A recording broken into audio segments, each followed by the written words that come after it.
कहते हैं अगर दिल्ली की सत्ता पर राज करना है तो यूपी को फतेह करना जरूरी है और यूपी को फतेह करने के लिए गाजियाबाद का दिल जीतना बेहद जरूरी है। राजधानी दिल्ली से सटा शहर गाजियाबाद गेटवे टू यूपी के नाम से मशहूर है। देश के सबसे अहम इंडस्ट्रियल शहर में सियासत का कारोबार भी धड़ल्ले से होता है। ऊंची ऊंची इमारतों वाले शहर में राजनीति भी बुलंदी पर रहती है। गाजियाबाद लोकसभा सीट की गिनती प्रदेश की वीआईपी सीटों में होती है। पश्चिमी यूपी के सेंटर के तौर पर भी गाजियाबाद सीट अहम मानी जाती है। यहाँ का हर वोटर किसी भी पार्टी की सियासी इमारत को बुलंद करने और ढहाने का मादा रखता है। गाजियाबाद की पॉलिटिकल इंडस्ट्री में सियासत का धुआं हर वक्त बना रहता है। गाजियाबाद लोकसभा सीट पर अब तक 2 बार चुनाव हुए। ये सीट 2008 में हुए परिसीमन के बाद ही अस्तित्व में आई। पहली बार 2009 के लोकसभा चुनाव में बीजेपी के राजनाथ सिंह ने यहां से चुनाव जीता, लेकिन 2014 में यह सीट जनरल वीके सिंह को मिली, जिन्होंने कांग्रेस के राज बब्बर को बड़े अंतर से हराया। 2014 के आंकड़ों के मुताबिक गाजियाबाद में 23 लाख से ज्यादा वोटर हैं। इनमें 13 लाख पुरुष और 10 लाख महिला मतदाता हैं। 2014 में यहां 56% मतदान हुआ था। 6000 से ज्यादा वोट नोटा में डाले गए थे। यहां मुस्लिम आबादी 25% से ज्यादा है। मुस्लिम वोटर्स का भी यहां गहरा प्रभाव है, जो राजनीति की धुरी बदलने का दम रखते हैं। ऐसे में गाजियाबाद के वोटर के दिल में क्या है, कैसा है 2019 का चुनावी माहौल, कैसा है औद्योगिक शहर का चुनावी मिजाज, जानने के लिए चलते हैं गाजियाबाद की जनता के पास।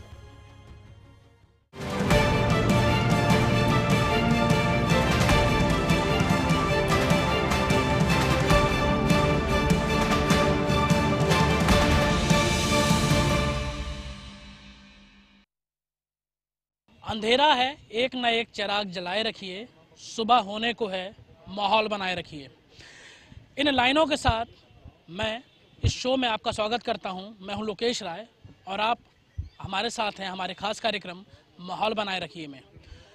इस माहौल के लिए 2019 का चुनाव, जो कि अब ये महासमर शुरू होने वाला है, इसमें केंद्र की सत्ता सूबे की, देश के सबसे बड़े सूबे उत्तर प्रदेश से शुरू होकर के होती है और उत्तर प्रदेश में राजनीति ही तय करती है कि केंद्र की सत्ता किसके हाथ होगी। एक तरफ बुआ और बबुआ हैं जो कि अपनी पुरानी दुश्मनी भुला करके एक साथ आए हैं गठबंधन में, तो दूसरी तरफ प्रियंका के जरिए कांग्रेस नए रास्ते तलाश करने की कोशिश में जुटी है और इन सबका मकसद है केवल एक सत्तारूढ़ बीजेपी पार्टी को हराना। अब यहाँ पर जनता भी है, तमाम नेता भी हैं, जनता के सुलगते सवाल भी हैं और इन सवालों के जवाब देने के लिए इस पूरे शो को ऑर्गेनाइज किया गया और हम इसकी शुरुआत लोगों से करते हैं कि आखिर किस तरह से चुनाव चलेगा या फिर चुनाव में क्या क्या ऐसे मुद्दे होंगे जो कि सबसे मुखर होंगे। सबसे पहले मैं शुरू करूंगा बड़े में आपसे, कौन से ऐसे मुद्दे हैं, आपकी कौन सी ऐसी शिकायतें हैं जो कि आपको लगता है कि ये काम होने चाहिए थे, हुए नहीं? जनता को उनका लाभ नहीं मिल पाया। जो गरीब आदमी है, व्यापारी आदमी है, किसान आदमी है, मेहनत कश आदमी है, यदि ये लाभ मिल जाता जनता को तो जवाब में दूसरा जनता को लाभ मिल जाता। दरअसल इन सवालों पर अब जो मेरे पास यहाँ पर गेस्ट का पैनल है, उसमें कांग्रेस से विजेंद्र यादव जी मौजूद हैं, आरएलडी से इंद्रजीत जी मौजूद हैं, बीजेपी से हमारे पास संजीव शर्मा जी हैं जो कि जो सांसद हैं उनके प्रतिनिधि हैं, और पीएसपीएल यानी कि भतीजे की सरकार से अलग हुए शिवराज जो शिवपाल यादव हैं उनकी तरफ से प्रताप सिंह जी हैं, और हमारे साथ समाजवादी पार्टी की तरफ से जीतू शर्मा जी मौजूद हैं। और इन सभी लोगों से हम वो बातचीत करेंगे कि आखिर ऐसे कौन से मुद्दे थे, ऐसा कौन सा गठबंधन है जिसके जरिए आप लोग बीजेपी को हराने की सोच रहे हैं। देखिए, आपने उपचुनाव में देखा होगा जिस तरीके से भारतीय जनता पार्टी को हम लोगों ने शिकस्त देने का काम किया है। आने वाले चुनाव में बहुत भारी मात्रा में हम लोग सीट जीतने जा रहे हैं। आप बताइए, आप तो अभी अलग हुए हैं, चाबी आपके हाथ आई है और चाबी को अभी हाथ के जो है तलाश भी चल रही है, बातचीत चल रही है। लगता है कि आप लोग कुछ कर पाएंगे अलग से? नहीं, ऐसा है, हमारे राष्ट्रीय देखिए स्पष्ट मत है। जहाँ तक भारतीय जनता पार्टी केंद्र में चल रही है सरकार, तो मैनिफेस्टो में जो वादे किए कोई पूरा नहीं हुआ। आज सुरक्षा का आपने देखा है कि देश की सुरक्षा का क्या हाल है, यहाँ के लोग किस तरह से प्रताड़ित हैं, शोषित हैं। जिन लोगों को लाभ मिलना चाहिए था सरकार से नहीं मिला। खोखले वादे पर दोहरा चाल चरित्र की सरकार ये भारतीय जनता पार्टी की है। लॉ एंड ऑर्डर एक बड़ा इशू था जिसको लेकर के बीजेपी सरकार आई थी। लॉ एंड ऑर्डर सर सुधरा है क्या? यहाँ लॉ एंड ऑर्डर सुधरा है? देखिए, भारतीय जनता पार्टी की सरकार देश में आई, सबको बहुत उम्मीद थी, उम्मीद है, लेकिन जिस तरह का माहौल अब बना है, जहां हमारा देश का सैनिक ही सुरक्षित नहीं हो पा रहा, इससे कहीं ना कहीं भारतीय जनता पार्टी को नुकसान होने का खतरा है। आप महिलाएं हैं, महिलाओं को लेकर के बड़े सुरक्षा के दावे किए गए थे, एंटी रोमियो स्क्वाड वगैरह बनाए गए थे, हुआ ये इन सब? देखिए, सिर्फ कागजों पे बने हैं, एंटी रोमियो हो या कुछ भी हो। मैं किसी सरकार की निंदा नहीं करती, पर इतना चाहती हूँ सरकार कोई भी आती है महिला सुरक्षा के नाम पे आती है, आधी आबादी के नाम पर आती है। पर जब बात आती है महिला सुरक्षा की, क्या सुरक्षा है? जब पुलिस के पास कंप्लेन लेके महिला जाती है, आज की तारीख में मैं बात कर रही हूँ, तो उनका व्यवहार ऐसा होता है कि अभी एक परसों में महिला देख रही थी, उस महिला से एक मतलब इंस्पेक्टर लेवल का आदमी कह रहा है तेरे से जो होगा तू कर ले। मतलब महिला, यानी कि सुनवाई नहीं हो रही, सुनवाई नहीं हो रही। बीजेपी की तरफ से आप रिप्रेजेंटेटिव हैं, जो वायदे किए गए संजीव जी वो पूरे हुए, खासकर विकास और इन महिलाओं की सुरक्षा के लेकर बात? 2014 में जो मैनिफेस्टो था, उस मैनिफेस्टो को उठाकर देखिए, उस मैनिफेस्टो में जितने वादे किए गए थे सब वादे गाजियाबाद में पूरे हुए हैं। कांग्रेस प्रियंका को लेके आई है, कुछ चिंता में है बीजेपी? नहीं, कोई चिंता नहीं है, क्योंकि इनके पास तो अभी कार्यकर्ता ही नहीं है, कुछ नहीं है। कांग्रेस से भी वर्जन लेंगे? साहब ये बताइए, प्रियंका गांधी को लेकर के आप आए हैं, आप जिस पार्टी के विरोध में खड़े हैं वो खुद कह रही है कि आपके पास संगठन नहीं है, कोई ऐसा नेता नहीं है जिसके ज़रिए आप लोग कुछ नया करिश्मा कर सकें। उनको यही कहना सूट करता है कि हमारे पास संगठन नहीं है। देश की सबसे पुरानी पार्टी जो न केवल ब्लॉक तक, लेकिन बड़ी नहीं रही, बड़ी तो बीजेपी हो गई है। नहीं, बड़ी कुर्सी के हिसाब से आप बड़ी कह रहे होंगे, संगठन के स्तर पर कांग्रेस पार्टी का कोई सानी नहीं है। जहाँ तक प्रियंका जी का सवाल है, मैं आपको 2014 में लेके चलता हूँ। शायद स्वयं प्रधानमंत्री जी, उनके पूरक संगठन, उनके पैतृक संगठन आरएसएस की भी सोच के दरमियान ऐसा कहीं दायरा नहीं होगा कि वो इतने प्रचंड बहुमत से सत्ता में आ रहे हैं।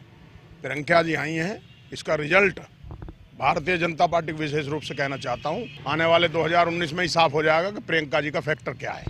आरएलडी इस बार जो बाई इलेक्शन हुए 0 से 1 पे आ गई।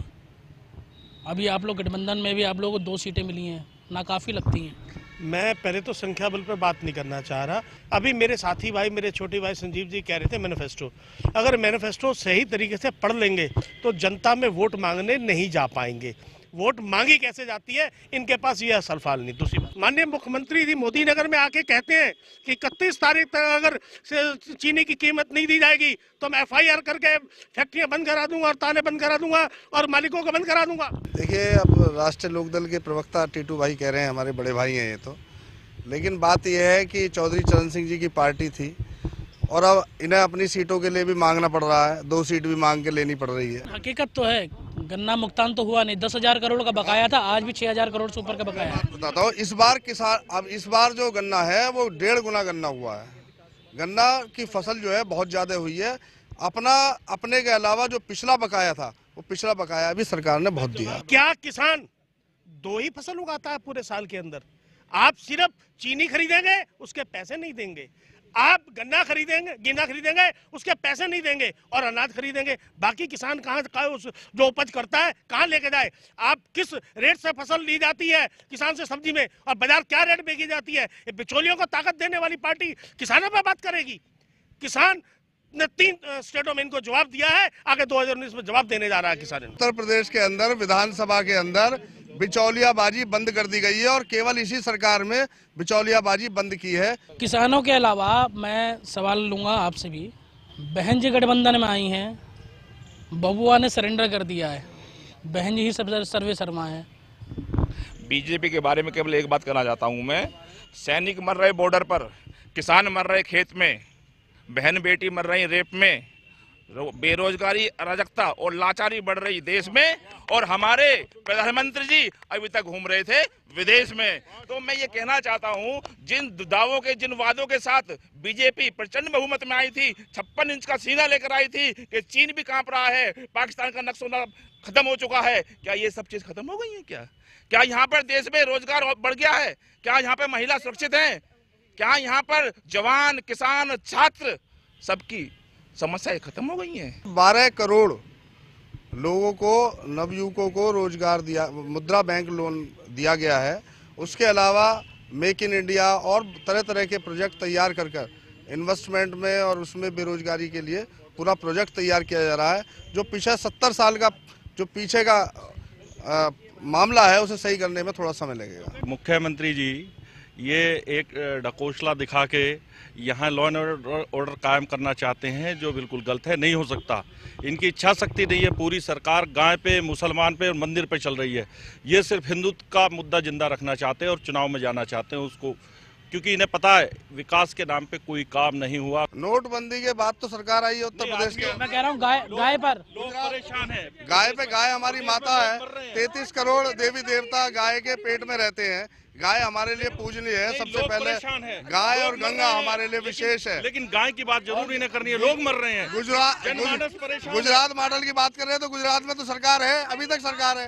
तो गुजरात का बिल्कुल गुजरात मॉडल, गाय, सबसे अहम बात, गाय को लेकर के किसान बड़ा परेशान है। गाय का मैं बता रहा हूँ आपको, गाय 1857 की जो क्रांति हुई थी, सबसे पहले गाय को लेकर हुई थी। कोई गाय को एकदम हल्के में ना ले।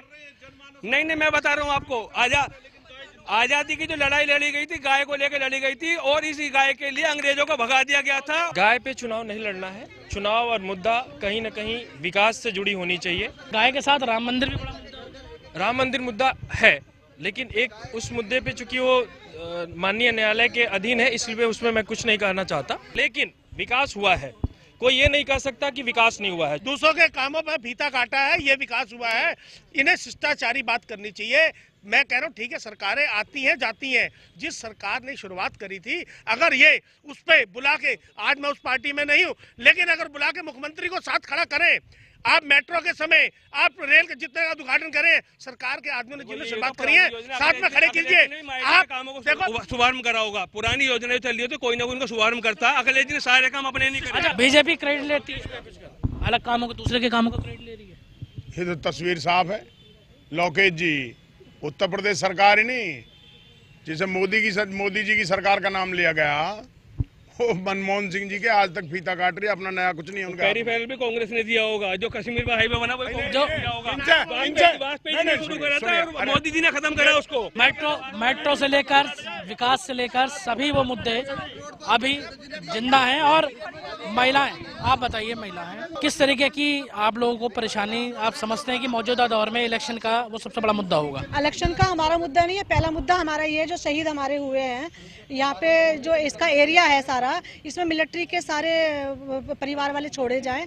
दूसरी, माएँ बोल रही हैं कि हमने 36 इंच का चीना तार के भेजा और आधी बॉडी लेके जा रहे हैं। प्रधानमंत्री क्या कर रहे हैं इसके ऊपर? बड़े भाई ने ये कहा कि भाई हमने जो है मेट्रो हमारे मैनिफेस्टो में था। तो साहब, इतना बड़ा झूठ इतने बड़े चैनल पर बोल रहे हैं आप, आपको शर्म आनी चाहिए।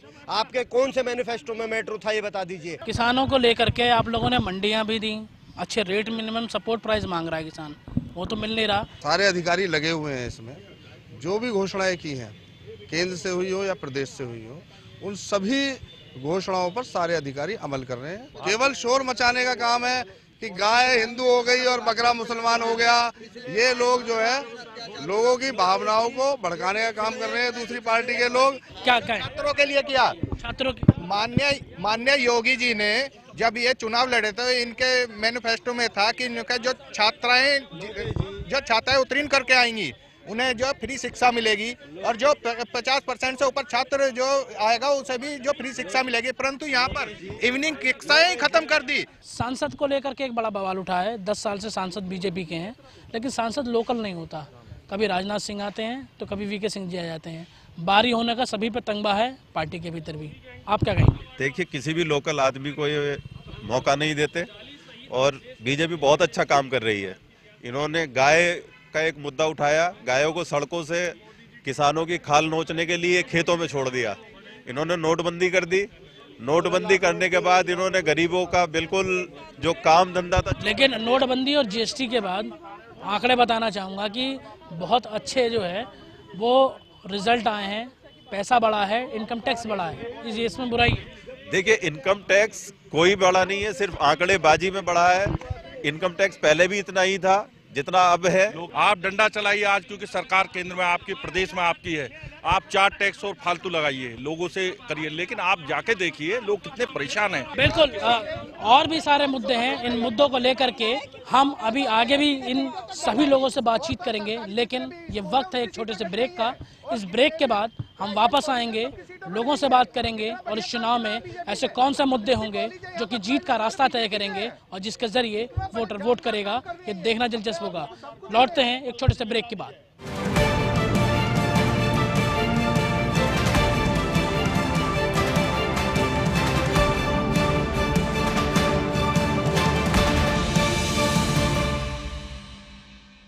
ब्रेक के बाद फिर से स्वागत करते हैं आपका। और ब्रेक के बाद सबसे अहम मुद्दे, अब हम आएंगे लोकल मुद्दों पर। सबसे अहम मुद्दा राम मंदिर का, जिसको लेकर के पिछले कई सालों से बीजेपी मुद्दा तो बनाए हुए, तारीख नहीं बताती है। आरोप है, सबसे बड़ा आरोप है आप लोगों पे कि आप तारीख नहीं बताते। हालांकि मैटर सब जुडिस है, लेकिन उसके बावजूद भी आपके अलग अलग नेता अलग अलग बयान देते हैं। कोर्ट में मामला है, आस्था का सवाल है, सब लोग चाहते हैं, भाजपा के भी सब लोग चाहते हैं और हिंदुस्तान के सब लोग चाहते हैं। आस्था का सवाल है या आप लोग के कोर्ट से ऊपर भी नहीं जा सकते, कोर्ट का निर्णय आना है। राम मंदिर इनके बस की बात नहीं है बीजेपी वालों की। ये स्वर्गीय राजीव गांधी ने शिलान्यास कराया, पूजा कराई, ताला खुलवाया और मंदिर भी कांग्रेस बनवाएगी। मैं दावे के साथ कह रहा हूँ, राहुल गांधी जी ईंट रखेंगे और मंदिर बनाएगी कांग्रेस। आस्था केंद्र है, बनना चाहिए। पहली बात, मंशा साफ नहीं है।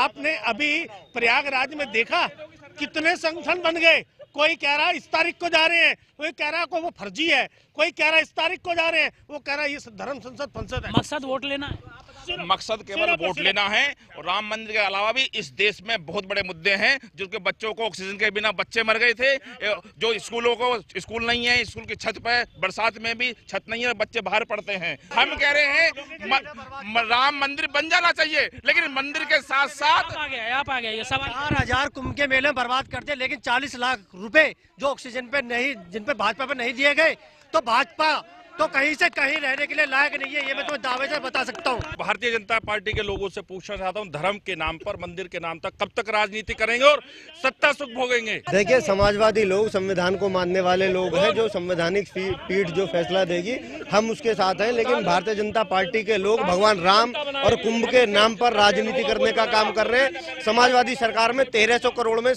कुंभ का सफल आयोजन हो गया था। उसी कुंभ के आयोजन के लिए 4300 करोड़ की आवश्यकता भारतीय जनता पार्टी को पड़ी। राम मंदिर मुद्दा सिर्फ वोटों का मुद्दा है। 3 तलाक का मुद्दा मानती हैं कि महिलाओं के साथ उत्पीड़न हो रहा है अब तक? देखिए, 3 तलाक जो अधिवेशन है उसके बाद ठीक है, 3 तलाक महिलाओं के लिए एक अच्छा संजीवनी का काम करेगी। शिक्षा की बात किसी ने नहीं की।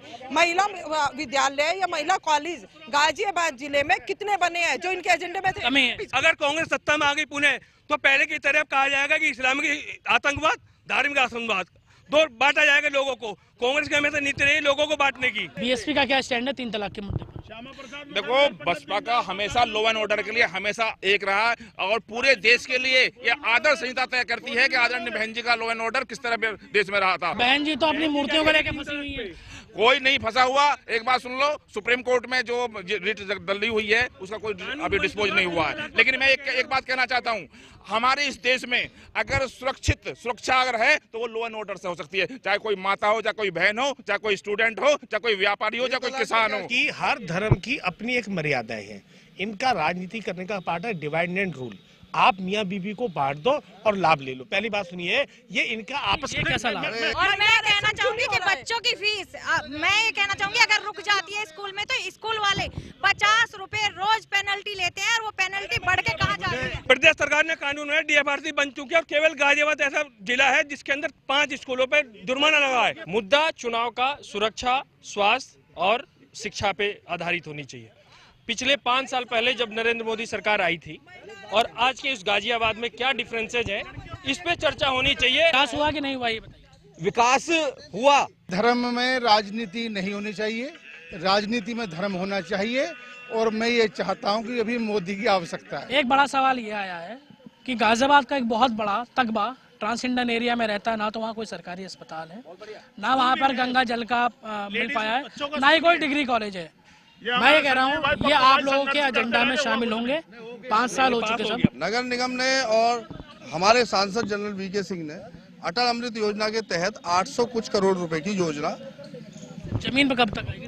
लाए थे। वो देश के वर्तमान हालातों पर मुझे कविवर विनीत चौहान की कुछ पंक्तियां याद आती हैं। तुमने 10-10 लाख दिए हैं सैनिक की विधवाओं को, सोचा कीमत लौटा दी उन वीर कसूता माओ को। लो मैं 20 लाख देता हूं तुम किस्मत के हेठों को, हिम्मत हो तो राजनाथ लड़ने भेजे अपने बेटों को। किसी को क्या जरूरत है तेरी हस्ती मिटाने की, किसी को क्या जरूरत है तेरी हस्ती मिटाने की। मोदी जी के लिए कह रहा हूँ, ये जो भाजपा के लोग उछल रहे हैं, किसी को क्या जरूरत है तेरी हस्ती मिटाने की, तेरी हस्ती मिटाने को तो तेरे अमाल काफी है। गाजियाबाद में ये लगातार चुनाव के मुद्दे पर चर्चा चल रही है और अब चर्चा अपने अंतिम पड़ाव पर पहुंची है।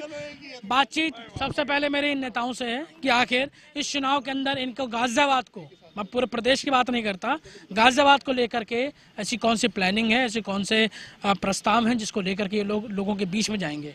सबसे पहले आपसे कांग्रेस। हम गाजियाबाद के लिए जो कल्पना करते हैं उसको हम जमीन पे साकार करेंगे। फाइलों में दबाना कांग्रेस ने कल्पना छोड़ा ना, आज मैं वही तो कल्पना है। हम दिल्ली की तर्ज पे गाजियाबाद को विकसित करेंगे। सबसे पहली बात हम जाएंगे युवाओं पे और किसान पे और जवान पे। गठबंधन का प्रत्याशी ये जो होगा वो जब हमारा गठबंधन तय हो जाएगा, अभी नहीं है, 5 तारीख के बाद वो भी हम आपको बता देंगे। इसके अलावा हम पीएसपी से लेंगे सवाल, आप लोगों का क्या स्टैंड है? सबसे अहम बात, कैंडिडेट उतारेंगे? देखिए, जहां तक पार्लियामेंट चुनाव की 2019 की बात है, यदि हमारे राष्ट्रीय अध्यक्ष जी सेकुलर, जैसे उन्होंने कहा सेकुलर पार्टी समझौता कर सकते हैं समान विचारधारा के लोगों के साथ, तो यदि होता तो गठबंधन धर्म का हम लोग पालन करेंगे। जो गठबंधन में सीटें हमें मिलेगी तो हम कैंडिडेट लड़ाएंगे। कैंडिडेट जो भी आएगा आपको पता चल जाएगा, लेकिन जो भी गठबंधन मुद्दे सर्जन हिताय सर्जन सुखाय पर आधारित होंगे, जो किसान की, व्यापारी की, छात्र की और महिलाओं की, SC ST OBC सभी के सुख में, सभी के जीवन को सुख में बनाए, उसी पर आधारित होगा। आप लोग किन मुद्दों पर वोट करेंगे? स्थानीय मुद्दे होंगे, स्थानीय समस्या होंगी, उनको जो है वोट करी जाएगी। और जो माननीय प्रधानमंत्री जी मोदी जी की योजनाएं चल रही हैं उनको आगे बढ़ाया जाएगा। आगे भी जो मुख्यमंत्री जी की योजना है उनको आगे बढ़ाया जाएगा। इसी विकास के नाम पर चुनाव होगा। मैं तो सही बात कह रहा हूँ आपसे कि ये डला दुबकाई हमें पसंद नहीं है, न जनता को पसंद है। ये डला दुबकाई जो होती है ये न जनता को पसंद है न हमें पसंद है। जनता जिसको चाहेगी। लोकल मुद्दा यही होगा, सब विकास का, सभी रोजगार तो है नहीं। बीजेपी ने खाली जुमले पे सरकार बना करके खड़ा कर दिया। स्थानीय मुद्दों पे चुनाव होगा। गाजियाबाद में विकास हुआ है और उन्हीं कार्यों को आगे चलाए रखने के लिए हम भाजपा को वोट देंगे और बिल्कुल उसी सरकार को आगे बढ़ाएंगे। ऐसा है लोकेश भाई। सबसे अहम बात और आखिरी में बीजेपी के पास आऊंगा, 10 साल से सांसद इनके हैं, एंटी इनकम्बेंसी भी आपको इफेक्ट करेगी। मुद्दे कौन से होंगे? गाजियाबाद की जनता उनसे बहुत खुश है क्योंकि विकास के कार्य 30,000 करोड़ से ज्यादा काम। टिकट इस बार टिकट निश्चित रूप से उन्हीं का होगा। इस तरीके के तमाम मुद्दे यहाँ पर चलते रहेंगे और इन मुद्दों के विरुद्ध जब भी हंगामा होता है तो हंगामा शुरू हो जाता है। सवाल ये है कि ऐसे कौन सी चीजें हैं जिनको लेकर वोटर साफ कह रहा है कि वो अब वोट करेगा और 2019 की हुकूमत लोगों को स्थानीय मुद्दे के साथ साथ भारत के आंतरिक सुरक्षा को लेकर के भी है, जो बाहर से सुरक्षा का खतरा है उसको भी लेकर के है। इन सब के बीच आज का ये पूरा शो यहीं पर खत्म होता है, इस उम्मीद के साथ कि 2019 में वोटर जो सरकार चुनेंगे वो अपने स्थानीय मुद्दे को ध्यान में रखकर चुनेंगे। और आने वाले समय में हम आपसे अगले शहर में इसी शो के साथ मुलाकात करेंगे।